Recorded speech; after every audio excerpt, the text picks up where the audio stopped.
नमस्कार, आप देख रहे हैं आर्या न्यूज और मैं हूं आपके साथ प्रियंका तिवारी। हमारे इस खास कार्यक्रम में आप सभी का स्वागत है। खबरों की ओर रुख करेंगे। सीएम भूपेश बघेल ने छत्तीसगढ़ के 2 और नए जिलों का शुभारंभ कर जनता को सौगात दी।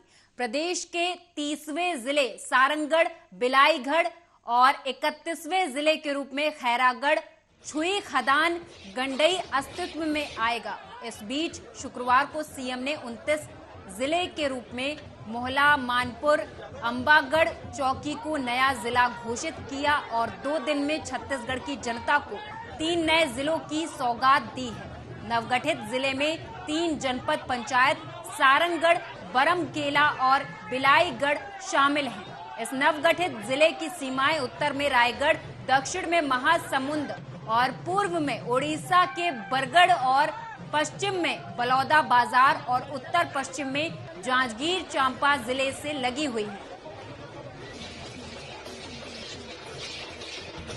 आप सब नवा जिला के अब छत्तीसगढ़ में सारंगढ़, बिलाईगढ़ जिला बने के बाद छत्तीसगढ़ महतारी के कोरा में, महानदी के कोरा में ये 30वां जिला बने हैं। आप सब बहुत बहुत बधाई।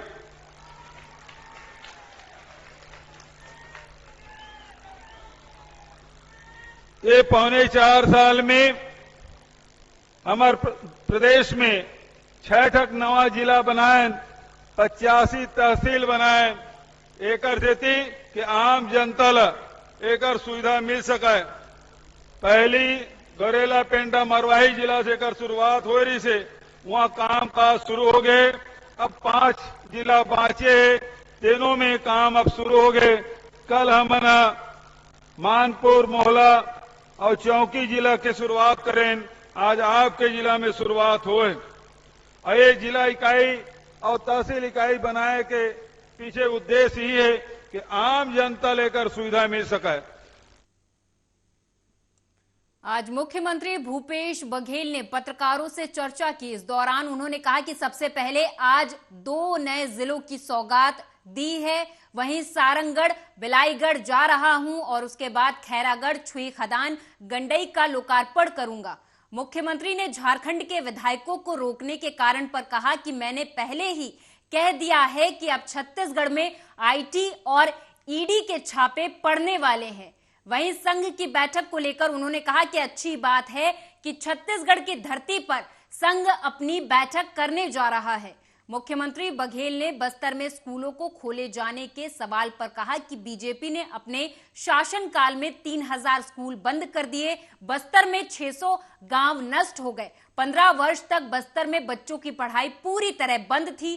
तो वहीं डीए को लेकर आंदोलनरत कर्मचारी संगठनों की हड़ताल खत्म होने पर मुख्यमंत्री भूपेश बघेल ने बीजेपी की चुटकी ली। उन्होंने कहा कि शायद उनका असर कर्मचारियों पर काम नहीं आया और कर्मचारियों ने अपनी हड़ताल स्थगित कर दी। उनको 15 साल मौका मिला, वो तो कर नहीं पाए। 3000 स्कूल बंद कर दिए वो, और वो भी आदिवासी अंचलों में स्कूल बंद कर दिए थे। तो शिक्षा से तो दूर कर दिए थे। बस्तर में 600 गांव उजाड़ दिए गए। तीसरी बात यह है कि वहाँ उन अंचलों में, बस्तर के अंदरूनी इलाकों में सारे स्कूल बिल्डिंग ध्वस्त कर दिए थे। नक्सलियों ने ब्लास्ट किया था। सारे स्कूल को सड़क के किनारे ले आए थे, कैंपों में ले आए थे। इस साल हमने 260 स्कूल जो बंद हो गए थे फिर से शुरू किए। तो शिक्षा वो चाहते नहीं कि आदिवासी पढ़े लिखे। आज हम यदि बस्तर फाइटर में भर्ती कर रहे हैं तो पढ़े लिखे लोग मिल नहीं रहे। क्यों? 15 साल से सारे स्कूल बच्चों की पढ़ाई। एमपी के मुख्यमंत्री शिवराज सिंह चौहान ने जल जीवन मिशन के कार्य और पेयजल की योजनाओं के समय पर पूरा नहीं होने पर अप्रसन्नता व्यक्त की। साथ ही उन्होंने बिजली आपूर्ति को लेकर जनता की शिकायतों को लेकर नाराजगी जताई।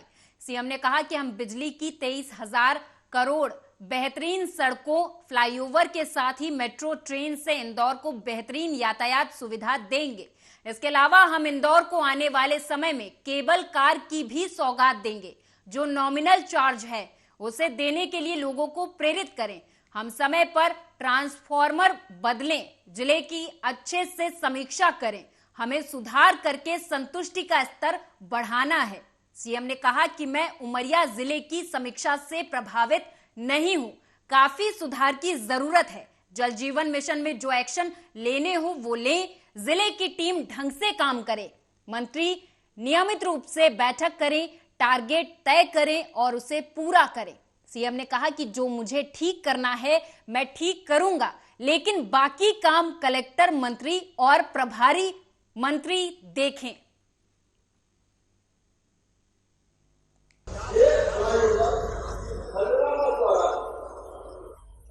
उसकी भी हम मिलता है कि पूरी कर देते हैं। हरियाणा में जवाई पर फ्लाईओवर ब्रिज निर्माण होगा, 45 करोड़ 18 लाख रुपए की लागत से। दूसरा भवानीपुर चौराहे पर फ्लाईओवर ब्रिज बनेगा, ये भी 47 करोड़ 27 लाख रुपए की लागत से। और एक और उसका मिट्टी पर का काम कर रहा है। 4 नंबर फेज में वो आता है, ऊटी कोटली चौराहे पर भी फ्लाईओवर का निर्माण किया जाएगा।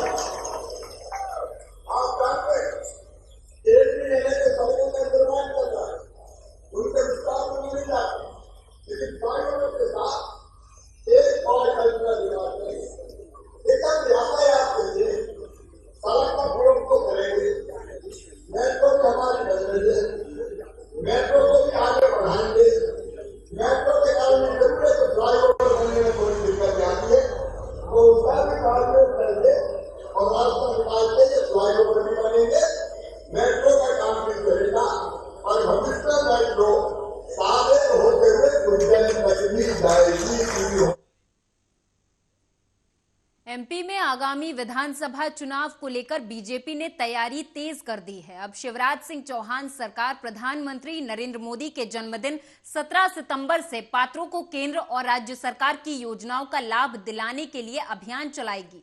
इस दौरान एक आयोजन में शामिल हुए सीएम शिवराज ने एक बच्चे को गोद में उठाया और आश्वासन दिया कि प्रदेश के हर एक नागरिक को सरकार की योजनाओं का लाभ मिलेगा। सीएम ने कहा कि ये मेरी ड्यूटी है कि छोटे बच्चों को भी ढंग से पढ़ने लिखने का मौका मिले और गरीब का बेटा भी आगे बढ़े। हम आदरणीय प्रधानमंत्री नरेंद्र मोदी के जन्मदिन 17 सितंबर से एक अभियान शुरू कर रहे हैं कि सभी पात्र हितग्राहियों को सभी योजनाओं का लाभ मिले। साथ ही एक बैठक भी की गई जहां सीएम ने केंद्र और राज्य सरकारों की फ्लैगशिप योजनाओं का 100% लाभ सुनिश्चित करने के लिए कोशिश करने के निर्देश भी दिए हैं।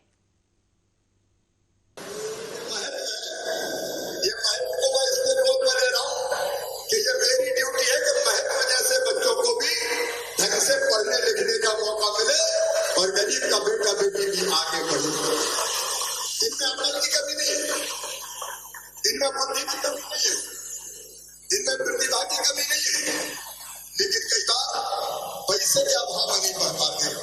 तो एक सबको राशन मिले, जिनको नहीं मिला वो हाथ उठाए। मिल रहा नहीं, जिनको नहीं मिल रहा, जिनको नहीं मिल रहा एक बार फ्री ड्राइव करेगी 17 सितंबर से प्रधानमंत्री के जन्मदिन से।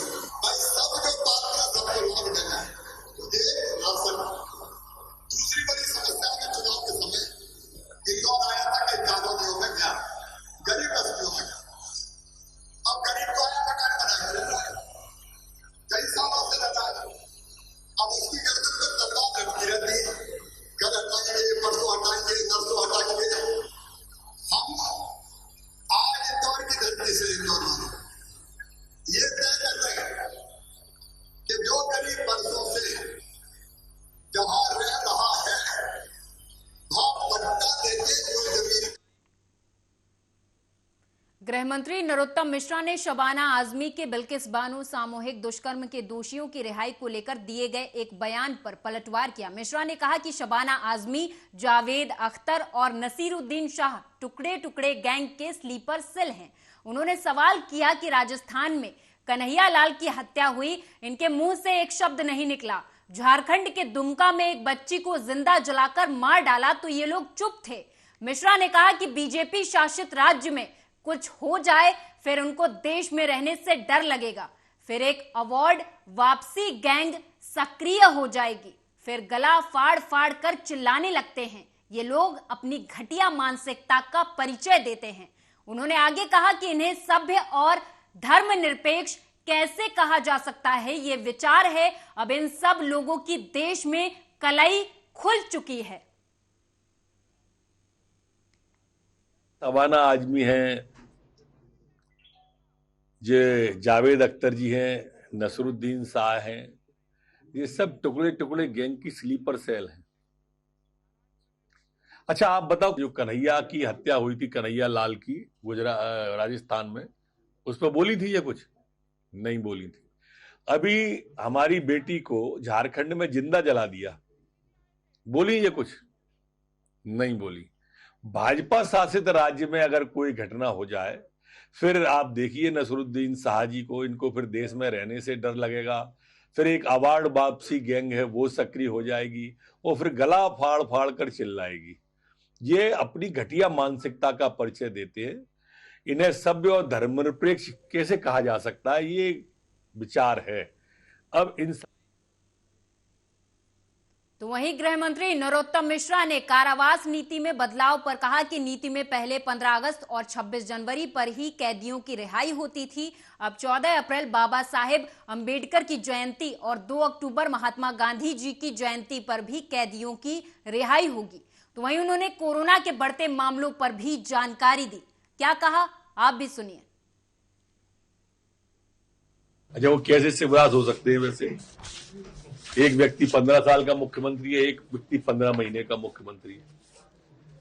अब ये कोई तुलना थोड़ी हो सकती है उनकी और इसकी। आप कैसे तुलना कर सकते हैं? शिवराज सिंह जी जननायक हैं। आपदा की घड़ी में सबसे पहले खड़े मिलते हैं। बाढ़ आई थी, बाढ़ के अंदर शिवराज सिंह जी हर बाढ़ प्रभावित इलाके में बरसते पानी में लबालब नदियों में गए। कमलनाथ जी कहीं दिखे आपको? एक जगह भी। अब कैसे तुलना होगी? कर भी नहीं सकते। शिवराज जी कोरोना काल में 18-18 घंटे 16-16 घंटे उनने मेहनत की जनता के यहाँ। कमलनाथ जी कहीं दिखे आपको? कोई तुलना हो सकती है क्या कमलनाथ जी की? उनकी जनता उनकी ये सब नियत को अच्छी तरह देख चुकी है। उनके कार्यकाल में वल्लभ भवन दलालों का अड्डा था। शिवराज जी के समय में ऐसा नहीं है, इसलिए कोई तुलना नहीं है दोनों की। ये क्या है, सवाना आदमी हैं, जे जावेद अख्तर जी हैं, नसरुद्दीन शाह हैं, ये सब टुकड़े टुकड़े गैंग की स्लीपर सेल हैं। अच्छा आप बताओ, जो कन्हैया की हत्या हुई थी, कन्हैया लाल की राजस्थान में, उस पर बोली थी ये कुछ? नहीं बोली थी। अभी हमारी बेटी को झारखंड में जिंदा जला दिया, बोली ये कुछ? नहीं बोली। भाजपा शासित राज्य में अगर कोई घटना हो जाए, फिर आप देखिए नसरुद्दीन शाह जी को, इनको फिर देश में रहने से डर लगेगा, फिर एक अवार्ड वापसी गैंग है वो सक्रिय हो जाएगी, वो फिर गला फाड़ फाड़ कर चिल्लाएगी। ये अपनी घटिया मानसिकता का परिचय देते हैं। इन्हें सभ्य और धर्मनिरपेक्ष कैसे कहा जा सकता है, ये विचार है। अब इन सब लोगों की कलई खुल चुकी है देश के अंदर। दरअसल ये राष्ट्रीय अध्यक्ष का चुनाव शशि थरूर जी लड़ना चाहते होंगे, और जो कूड़ा लिफाफा है उस पर वो अपना पता भरना चाहते हो। सागर पुलिस को बधाई कि वो पीछा करते हुए, चूंकि वो जो उसने दूसरे या तीसरा जो मर्डर किया था सीरियल किलर में, उसका मोबाइल ले आया था, जिसका मोबाइल का फॉलो करते करते भोपाल तक आए। भोपाल में पकड़ा, पर वो भोपाल में एक हत्या चौकीदार की और कर चुका था, जो उसी ने कबूल की, जो बाद में जाके शिनाख्त भी हुई। जो आधार कार्ड है उस पर उसका नाम शिव प्रसाद है। सागर जिले के केसली थाना के अंतर्गत रहता है। वो 3 घटनाएं सागर की उसने की है। अभी और डिटेल निकाल रहे हैं, पूछताछ उसके जारी है, और इसको पकड़ लिया है। इसके लिए पुलिस को बधाई। अंधे कत्लों की गुत्थी उन्होंने उसमें। अब पहले 15 अगस्त और 26 जनवरी स्वतंत्रता दिवस और गणतंत्र दिवस 2 पर हमारे कैदियों की रिहाई का था। अब बाबा साहब अंबेडकर जी के 14 अप्रैल जयंती के अवसर पर भी कैदियों की रिहाई होगी, और 2 अक्टूबर श्रद्धेय गांधी जी की जयंती पर भी कैदियों की रिहाई होगी। ऐसे 4 अवसर साल में ऐसे होंगे, 2 की जगह, जिन पर इसका लाभ मिलेगा। संपूर्ण मध्य प्रदेश में 36 नए प्रकरण कोरोना के आए हैं, जबकि ठीक होकर अपने घरों की ओर, स्वस्थ होकर अपने गंतव्य की ओर जाने वाले 52 लोग हैं। जो एक्टिव केस है संपूर्ण मध्य प्रदेश में वो 362 एक्टिव केस हैं। सैंपल जो मध्य प्रदेश में पिछले 24 घंटे में लिए गए वो 4,629 लोगों के सैंपल लिए गए। संपूर्ण प्रदेश की जो संक्रमण दर है अभी वर्तमान में वो 0.76 है, जबकि रिकवरी की दर संपूर्ण मध्य प्रदेश की 98.6 पर स्थिर 7 पर स्थिर बनी हुई है।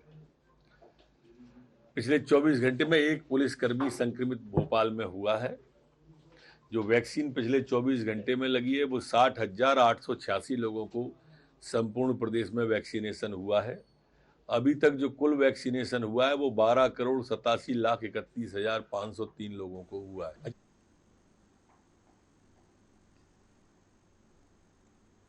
झाबुआ जिले के ग्राम रायपुरिया में एक 13 वर्षीय नाबालिग से दुराचार का मामला सामने आया, जहां 19 वर्षीय उमेश पिता संतोष सिंगार निवासी करवड़ ने कक्षा 7 में पढ़ने वाली नाबालिग को अपनी हवस का शिकार बना लिया। मामले में पीड़िता के परिजनों ने पुलिस को बताया कि हमारी लड़की रायपुरिया बाजार में सब्जी खरीदने गई थी कि तभी पीछे से उमेश नाम का वहसी दरिंदा वहां पर पहुंच गया। सब्जी बाजार से लड़की को अकेला पाकर उसे शहर पेटलावद ले गया, जहां उसने अपने साथी नाबालिग तीनों दोस्तों के साथ एक सुनसान इलाके के निजी कमरे में जाकर उस 13 वर्षीय बालिका की इज्जत को तार-तार कर दिया। पीड़िता के बार बार रोकने पर भी 2 बार पीड़िता से जबरदस्ती की गई, बारी बारी से रेप किया गया। पूरे मामले पर अब पीड़िता की शिकायत पर रायपुरिया पुलिस ने मुख्य आरोपी और अन्य 3 के खिलाफ मुकदमा दर्ज कर उन्हें गिरफ्तार कर लिया है। कार्रवाई शुरू कर दी है। पूरा मामला जी हाँ, ये घटना सही है और इसमें दिनांक 30/8/2022 को हमारे कस्बे रायपुरिया की एक नाबालिग बालिका जो अपने मित्र के साथ पेटलाबाद वो अपने साथ गोलगप्पे खिलाने की बोलकर ले गया उसको, और फिर वह जो आरोपी है वो उसको अपने दोस्त के घर ले गया, जहाँ पर 3 लड़के और थे जिन्होंने मिलके उसका रेप करा। फिर उस लड़की को हमने लोकेशन निकाल के, उसके माता पिता ने रिपोर्ट करी थाने पे, हमने तुरंत कार्रवाई करते हुए लोकेशन निकाला लड़की का, और जो पेटलाबाद का होना पाया गया, जहां से लड़की को दस्तयाब किया गया, और जिसमें से 4 आरोप।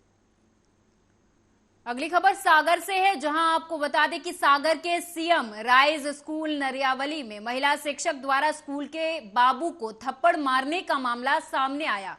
जवाब में बाबू ने भी महिला पर हाथ उठा दिया। हालांकि वीडियो बना रहे शख्स ने बीच बचाव किया। इसके बाद दोनों ने एक दूसरे को गालियां देनी शुरू कर दी। स्कूल प्राचार्य और अन्य लोग बीच बचाव में आए और दोनों को ग्राउंड से अंदर ले गए। इस दौरान स्कूली विद्यार्थी भी ये सब देखते और सुनते रह गए। मामले में बाबू महेश जाटव ने स्कूल की प्राचार्य आशा जैन से शिकायत दर्ज कराई कि शिक्षक नीता विश्वकर्मा ने उन्हें थप्पड़ मारा। घटना का समय और वीडियो भी उपलब्ध कराते हुए उन्होंने कार्रवाई की मांग की है।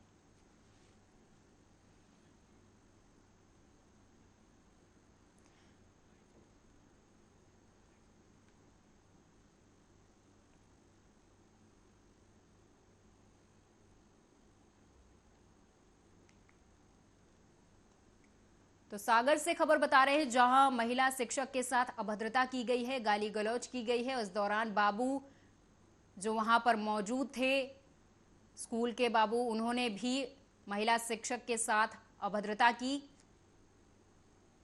और इसका वीडियो अब वायरल हो रहा है।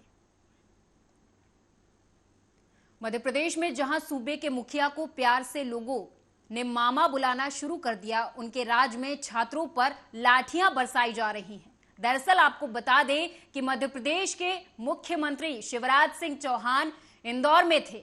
जब उनके लौटने का कार्यक्रम था तब अभाविप के बैनर तले छात्र उन्हें विभिन्न मांगों को लेकर ज्ञापन देने पहुंचे। छात्र नेताओं का आरोप है कि पुलिस ने छात्रों पर लाठियां बरसाई और बुरी तरह से वहां से खदेड़ दिया। कुछ देर के लिए भगदड़ की स्थिति बन गई। इधर कांग्रेस ने भी सीएम को घेरने की कोशिश की है। बता दें कि सीएम को ज्ञापन देने कृषि महाविद्यालय के छात्र पीएससी कैंडिडेट इंदौर एयरपोर्ट पर एकत्र हुए थे, लेकिन वहां मौजूद पुलिस ने उन्हें रोकने की कोशिश की तो छात्र नेताओं और पुलिस के बीच जमकर हंगामा हो गया। पुलिस ने छात्रों को बलपूर्वक खदेड़ दिया। छात्र नेताओं का आरोप है कि पुलिस ने बच्चों पर लाठियां चलाई, उन्हें पटक पटक कर वहां से खदेड़ा गया। विद्यार्थियों के कार्यकर्ताओं मारा है, कपड़े बढ़ाए, छात्रों को मारा है, उनका परिणाम बदलने तैयार है।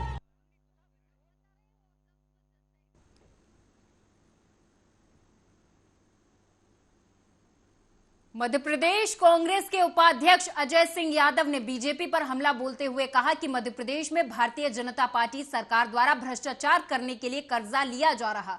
पिछले साल 20,000 करोड़ से ज्यादा का कर्जा लिया गया था। सभी विकास कार्य, सभी योजनाएं ठप पड़ी हैं, चाहे किसान कर्जा माफी योजना हो, राम वन गमन पथ हो, चंबल एक्सप्रेस हो, नौजवानों को रोजगार देने की बात हो, कहीं न कहीं कोई योजना नहीं चल रही। यहां तक कि गौशालाओं के लिए चारे तक की व्यवस्था नहीं कर पा रहे। उसके बाद भी सरकार द्वारा कर्जा लिया जा रहा है। मध्य प्रदेश में भारतीय जनता पार्टी सरकार द्वारा भ्रष्टाचार करने के लिए कर्जा लिया जा रहा है। पिछले साल 20,000 करोड़ का कर्जा लिया गया। सभी विकास कार्य, सभी योजनाएं ठप पड़ी हैं, चाहे किसान कर्जा माफी हो, चंबल एक्सप्रेस वे हो, राम वन गमन पथ हो, नौजवानों को रोजगार देने की बात हो, कहीं कोई योजना नहीं चल रही है। यहां तक कि गौशालाओं तक में चारे नहीं दे पा रहे हैं। उसके बाद भी सरकार द्वारा कर्जा लिया जा रहा है। मुख्यमंत्री जी द्वारा केंद्रीय वित्त मंत्री से मांग की गई है कि प्रदेश के कर्जा लेने की सीमा 1.5% बढ़ाई जाए, ताकि अत्यधिक कर्जा लेकर अत्यधिक भ्रष्टाचार किया जा सके। भाजपा सरकार कर्जा लेकर घी पी रही है और प्रदेश के नागरिकों को, अगली पीढ़ी को कर्ज। सागर के देवरी विकास खंड का एक ऐसा गांव जहां पिछले 15 दिवसों से अंधकार में डूबा हुआ ये गांव है। हम बात कर रहे हैं देवरी विकास खंड के ग्राम पंचायत झमझरा की, जहां के ग्रामीण विद्युत सप्लाई बाधित होने से अंधेरे में रहने को मजबूर हैं। बिजली की समस्या से जूझ रहा ये गांव देवरी मुख्यालय से करीब 9 किलोमीटर की दूरी पर स्थित है, जहां विद्युत विभाग की लापरवाही के चलते इस गांव के गांववासी पिछले 15 दिनों से अंधेरे में रहने को मजबूर हैं। ग्रामीणों का कहना है कि पिछले दिनों हुई तेज बारिश, आंधी तूफान की वजह से गांव-गांव की विद्युत सप्लाई बाधित हुई है, जिसे विभाग द्वारा आज तक सुधारा नहीं गया, जिसको लेकर ग्रामीणों के द्वारा देवरी मुख्यालय पहुंचकर जमकर प्रदर्शन किया गया, नारेबाजी की गई। ग्राम पंचायत झमझरा में विगत 15 दिन से लाइट बंद है। गांव में विगत 4 महीने से मिट्टी तेल नहीं मिला। पूरे गांव में अंधेरा छाया हुआ है और घरों में आटा नहीं है। आदमी भूख मरने की कगार में है। दूरी आटा पिसाने के लिए आते हैं, तब उनके घर पर रोटी बन पाती है। किस कारण से लाइट बंद है? वो तो बिजली विभाग की लापरवाही है और खंभे टूटे पड़े हैं, तार टूटे रहे हैं और अब कारण तो वो बताएं क्यों बंद करें। तभी आप लोगों के अधिकारियों के द्वारा क्या आश्वासन दिया? अभी तहसीलदार महोदय को ज्ञापन दिया है। उन्हें आश्वासन दिया है कि आज ये शाम तक लाइट सिंगल फेज चालू कर देंगे। बाद में जो उनकी ठेकेदार काम कर रहा तो 4 दिन 3 फेज चालू कर। 15 दिन से नहीं, अभी वो जो आधी तूफान बारिश हुआ है उसमें खंभे टूट गए थे।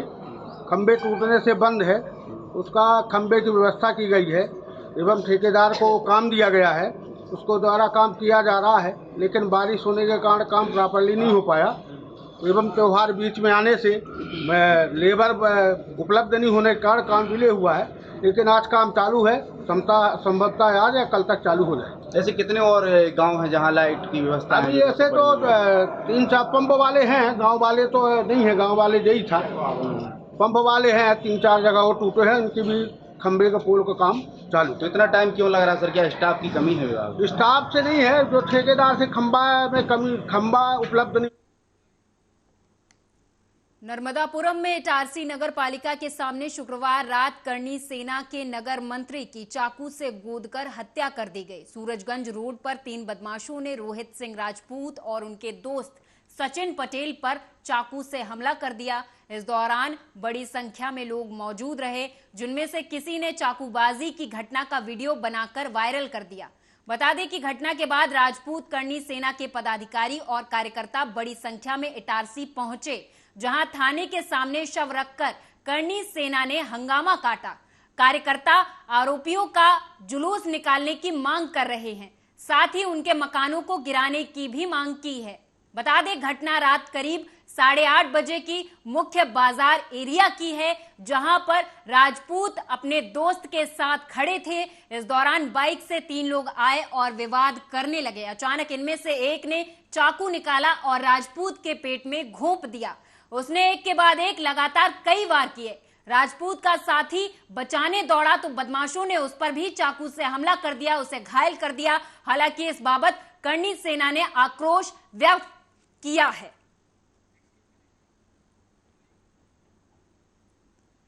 मध्य प्रदेश के सतना जिले में उफनाई नदी में बेजुबान जानवरों को पीट कर उनकी हत्या करने का प्रयास करने का एक वीडियो वायरल हुआ है। मानवता को शर्मसार कर देने वाला यह वीडियो सबके रोंगटे खड़े कर रहा।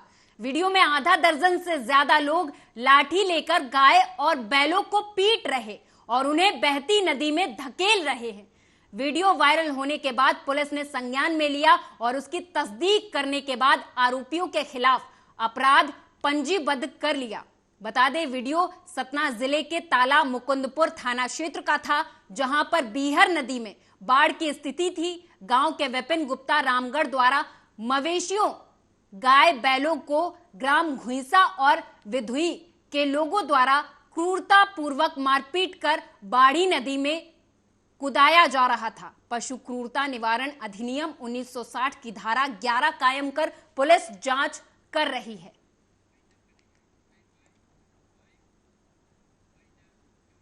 और इस खास पेशकश में मेरे साथ बस इतना ही। आप देखते रहें आर्या न्यूज।